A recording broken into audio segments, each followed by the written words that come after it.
everyone, welcome to Becky's Crafts and Goodies. Today we're going to make some shortbread, and this would be great to get the kids baking. If you're looking for something to do, you just need 3 ingredients for this, and you can mix it all in one bowl, so it's dead easy for mess and if you're short on ingredients. You do actually need some plain flour. I know that's a bit of a premium at the moment. In the bowl here we've got 9 ounces of plain flour. You also need 6 ounces of butter. Now I'm actually using margarine because these are going to be dairy free, and this is a Dairy Free Marg, but you can use butter if you wanted to do all butter shortbread. And then you just need 3 ounces of caster sugar. Now I haven't got any caster sugar, so I'm just going to use ordinary granulated sugar, and that'll be absolutely fine.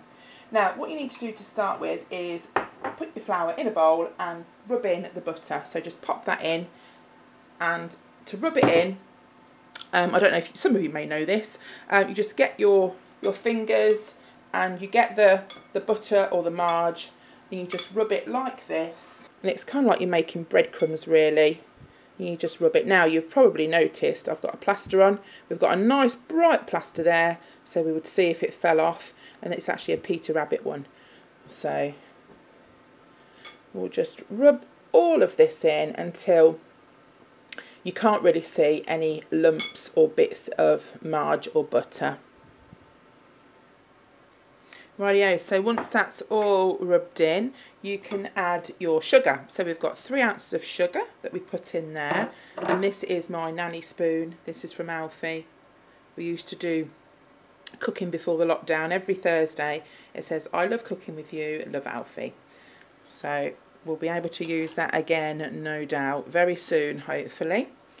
So just mix this in. Now this will look slightly different to a crumble mix, although you're doing exactly the same thing, because you're using a different quantity of margarine or butter, so that's why it will look slightly different. But this is just how you make a crumble if you wanted to know, but you would just change the quantities of ingredients.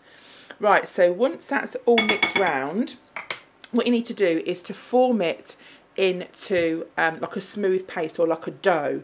Okay, so with that you need to get your hands in, and of course with baking you have to wash your hands, especially, I mean every time, but especially make sure your nails are clean and your nails are short when you're getting your hands in, because the last thing you want is any grub and dirt going up from your nail into your food. So we're just going to knead this now into a little bit of a ball here.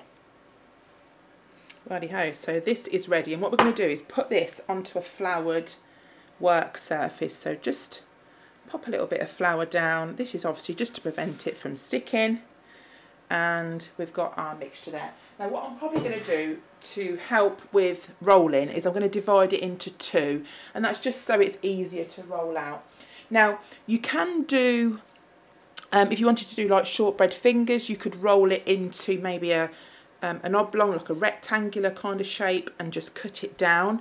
What I'm going to do is just put some flour on the rolling pin as well. What I'm going to do is just use a normal cutter and just cut some out. Now the cutter I've got is quite big, but if you're only having one biscuit, you've got to make it worthwhile, haven't you?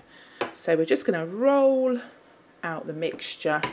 And incidentally, I have popped my oven on, so that needs to be preheated. It's fan 150 degrees, conventional oven 170, or gas mark 3.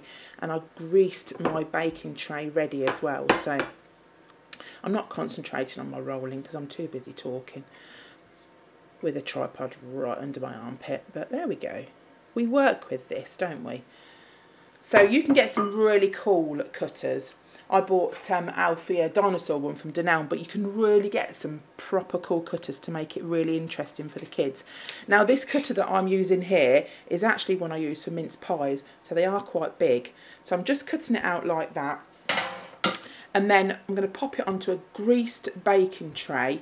And I always, let me just grab a fork out the drawer, I always pop them with a fork as well. So do that.